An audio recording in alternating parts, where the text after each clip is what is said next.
청파 성결교회 중고등부 학생 여러분, 한 주일 동안 잘 지내셨나요? 이번 주도 눈이 오고 날씨가 많이 추웠어요. 이제 봄방학도 했죠? 방학했는데 집에만 있지 말고 밖에 나가서 운동도 하고 친구도 만나고 즐거운 시간을 보내세요. 그리고 이번 주에 초등학교 졸업식이 있었죠. 우리 지우, 석현이, 원준이 졸업을 축하해요. 하나님은 어떤 분이실까요? 성경은 세상 모든 것을 다 아시는 전지하신 분이라는 것을 창세기부터 요한계시록에 이르기까지 수없이 반복해서 말씀하고 있습니다. 하나님이 모든 것을 아신다고 하는 것이 얼마나 높고 신비한지 우리의 지성으로는 알 수가 없습니다. 그러면 예수님은 어떠할까요? 두말할 필요 없이 예수님은 전지하십니다. 하나님이시기 때문입니다. 우리는 보고 듣고 사귀어야 알게 됩니다. 그러나 예수님에게는 그런 조건적인 것이 아닙니다. 예수님은 하나님으로서의 전지는 독특한 성격을 갖고 있습니다. 우리가 하나님의 전지하심을 설명하기는 불가능합니다. 이것은 지구 한 모퉁이에 앉아서 광대한 우주를 이야기하는 것처럼 어색하기도 하죠. 그러나 정말 우리를 놀라게 하는 하나님의 전지하심은, 그 신비는 크신 하나님이 너무 하찮은 것을 완전히 아신다는 그것에 있습니다. 저는 하나님이 저를 잘 아신다고 생각합니다. 믿고 있습니다. 세계 인구가 80억 명이면 나는 80억 분의 1에 불과합니다. 그럼에도 불구하고 하나님이 저를 잘 알고 계신다고 말씀하시니 이는 신비 중에 신비가 아닐 수 없습니다. 하나님은 이처럼 하찮은 자를 면밀히 보고 계신다는 것을 설명하시는 좋은 소재가 바로 오늘 우리가 읽은 본문입니다. 빌립의 친구 나다나엘이 예수님을 찾아왔습니다. 예수님은 그가 오는 것을 보시고 참 이해하기 어려운 말씀을 하셨습니다. 47절, 보라, 이는 참 이스라엘 사람이라. 그 속에 간사한 것이 없도다. 여기서 보다는 일종의 감탄을 나타내는 표현입니다. 야, 저 젊은이 하는 것과 같습니다. 주님께서는 나다나엘을 보고 왜 이렇게 감탄하셨을까요? 그 마음에 간사함이 없는 진실한 사람이라는 것을 아셨기 때문입니다. 나다나엘은 깜짝 놀라서 어떻게 나를 아십니까? 하고 물었습니다. 예수님의 대답은 나다나엘을 더 놀라게 하였습니다. 48절, 빌립이 너를 부르기 전에 네가 무화과 나무 아래에 있을 때 보았노라. 이렇게 말씀하셨습니다. 이 한마디에 나다나엘은 폭삭 거꾸러지고 말았습니다. 빌립의 손에 이끌려 올 때만 해도 속으로 예수가 뭐 그리 대단한 인물이겠느냐 하는 생각을 하였습니다. 그런데 막상 만나고 보니 자기 속마음을 훤하게 아실 뿐 아니라 자기가 무화과나무 아래 혼자 있었던 사실까지 다 알고 계셨던 것입니다. 이에 나다나엘은 주저하지 않고 무릎을 꿇고 고백합니다. 49절. 라삐여, 당신은 하나님의 아들이시오 이스라엘의 임금이로소이다. 이렇게 고백을 합니다. 우리는 예수님과 나다나엘의 만남을 통하여 이 짧은 에피소드임에도 불구하고 예수님의 전지하심이 어느 정도인지 파악하게 됩니다. 첫째, 그 속에 간사함이 없는 참 이스라엘 사람. 예수님은 나다나엘이 간사함이 없는 사람이라고 말씀하셨습니다. 간사함이란 무슨 뜻일까요? 이 말은 결코 좋은 의미를 주는 말이 아닙니다. 간교하고 사악하고 입에 발라 말하며 남을 속이는 재주가 있는 것으로 풀이하고 있습니다. 결코 기분 좋은 말이 아닙니다. 이 말은 고기를 낚는 낚시꾼의 행동을 표현하기도 합니다. 고기의 입장에서 보면 낚시꾼이 하는 짓거리가 얼마나 간사합니까? 고기가 미끼를 물도록 온갖 재주를 다 부립니다. 미끼가 마치 살아 움직이는 것처럼 보이게 하려고 별의별 요령을 다 피웁니다. 그리고 끈질기게 앉아 있습니다.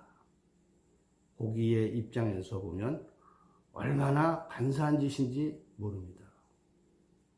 간사함은 이처럼 모든 사물을 파멸과 죽음의 길로 몰고 갑니다. 예수님은 나다나엘을 보자마자 간사함이 없는 참 이스라엘 사람이라고 말씀하셨습니다. 이스라엘이 누구의 이름입니까? 야곱의 이름입니다. 야곱이 하나님을 만나고 얻은 새 이름입니다.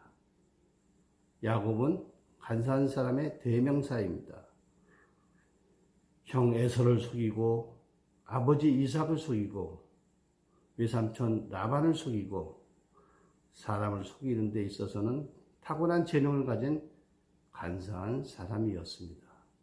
그런 야곱이 하나님을 만나고 새 이름 이스라엘 참 사람으로 바뀌었습니다. 토스토예프스키는 악령이라는 소설에서 인생에 있어서 무엇보다도 어려운 것은 거짓말을 하지 않고 사는 것이다.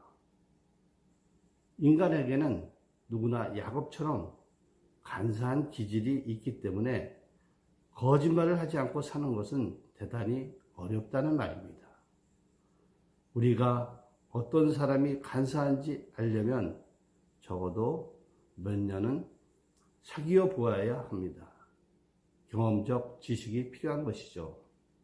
그러나 예수님은 우리가 아무리 마음속 깊은 곳에 숨겨둔 비밀도 그대로 아십니다. 이것이 하나님의 전지하심의 속성인 것입니다. 둘째, 거룩한 두려움. 우리가 이와 같이 하나님의 전지하심을 인식하게 되면 우리는 두려움이 생깁니다. 불꽃 같은 눈동자로 우리의 마음과 생각, 잠재의식까지 전부 알고 계시는 그분을 생각할 때 두려움이 생기지 않을 자가 어디 있겠습니까? 그러나 이 두려움은 거룩한 두려움입니다. 현대인의 특징 중에 하나가 하나님에 대한 두려움이 없다는 것입니다. 죄를 지어도 죄의식이 전혀 없습니다.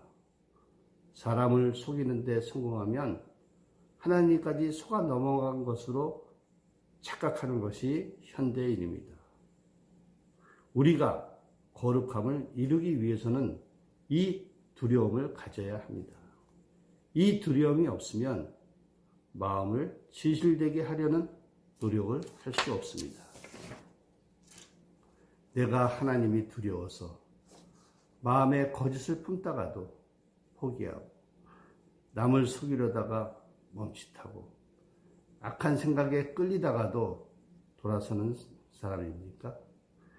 그렇다면 우리는 나다나엘의 마음을 가진 사람이라고 할 수가 있습니다.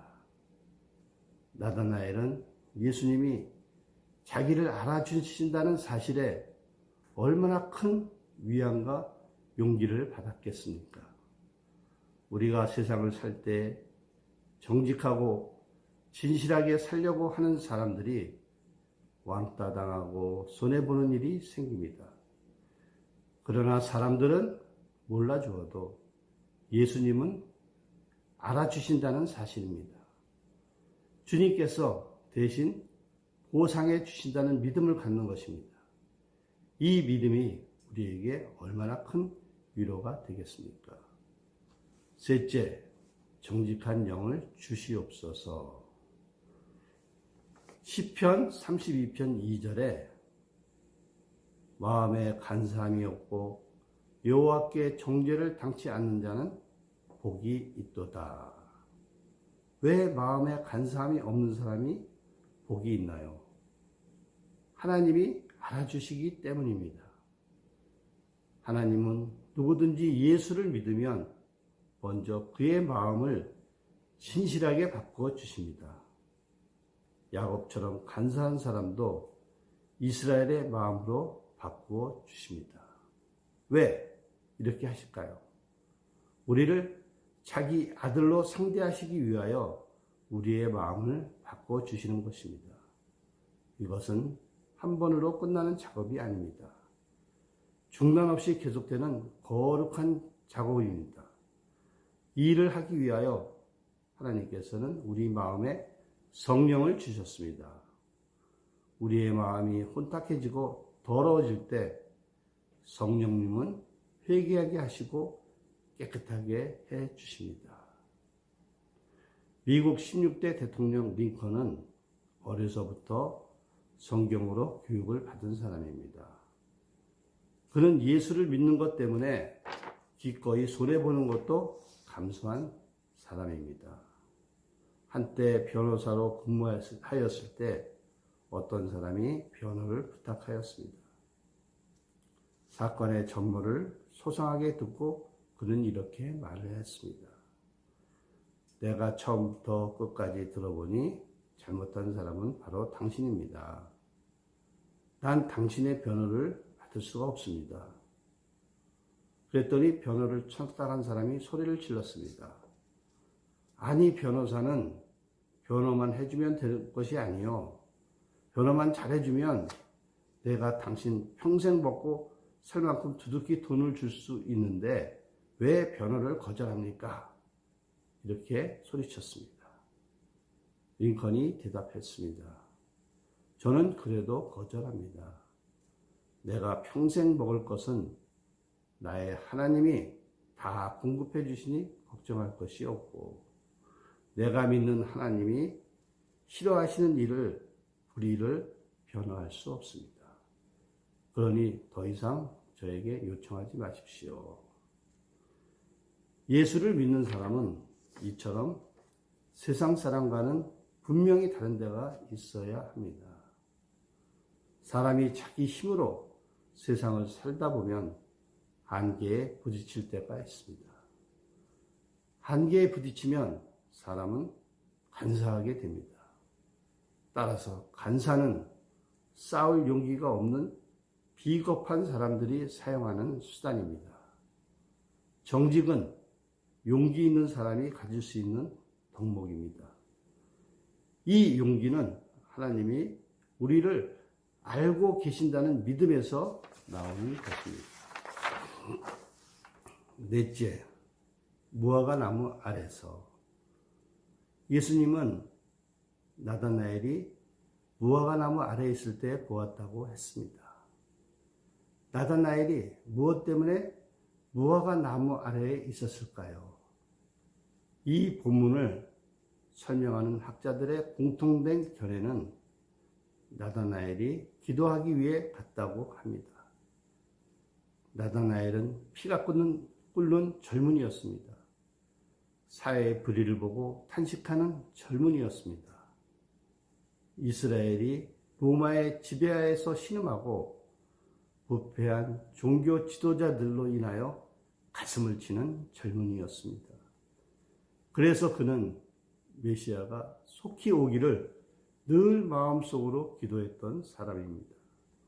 틈만 나면 하나님의 말씀을 묵상하고 기도하기를 좋아했고, 가끔 감정이 솟구치면 아무도 없는 무화과 나무 아래에서 흐느끼며 부르짖던 젊은이였습니다. 하나님께서는 우리가 언제 어디에 있든지 다 알고 계십니다. 그러나 그 중에서도 특별히 우리를 주목하시는 때가 있음을 우리는 알아야 합니다. 바로 무화과 나무 아래입니다. 우리가 아무리 초라해 보여도 무화과 나무 아래에 있을 때 하나님은 우리를 대단한 존재로 대우해 주십니다. 그러므로 우리는 스스로 자신을 아무 볼 것 없는 시시한 존재로 생각할 필요가 없습니다. 우리가 무화과 나무 아래에 앉아 있으면 하나님은 천하에 나밖에 없는 것처럼 상대해 주십니다. 나다나엘은 이스라엘의 수많은 젊은이 중에 하나에 지나지 않았지만 무화과 나무 아래에 있는 그를 하나님은 특별히 주목하셨습니다. 왜 우리가 날마다 시간을 내서 은밀한 장소에 들어가서 하나님의 음성에 귀를 기울이고 기도를 해야만 하나요? 바로 그 시간이 하나님께서 우리를 가장 잘 아시는 시간이기 때문입니다. 기도하겠습니다. 사랑의 하나님, 주님의 은혜를 감사합니다. 주님께서는 나다나엘의 마음속에 간사함이 없음을 보시고 기뻐하셨습니다. 감사함은 주님께서 가장 싫어하시며 심판하시는 일임을 알았습니다. 주님 보시기에 정직히 선을 행하는 자들이 되게 하여 주시옵소서. 그러기 위해 무화과 나무 아래로 자주 찾아가게 하여 주시옵소서. 날마다 우리의 내면에 말씀하시는 주님의 음성에 귀를 기울이고 간구하는 저희들 되도록 성령께서 역사하여 주시옵소서. 예수님의 이름으로 감사하며 기도드렸사옵나이다. 아멘. 우리 다음 시간에는 요한복음 2장 1절에서 11절까지의 말씀으로 물이 포도주로 라는 제목으로 말씀을 나누겠습니다.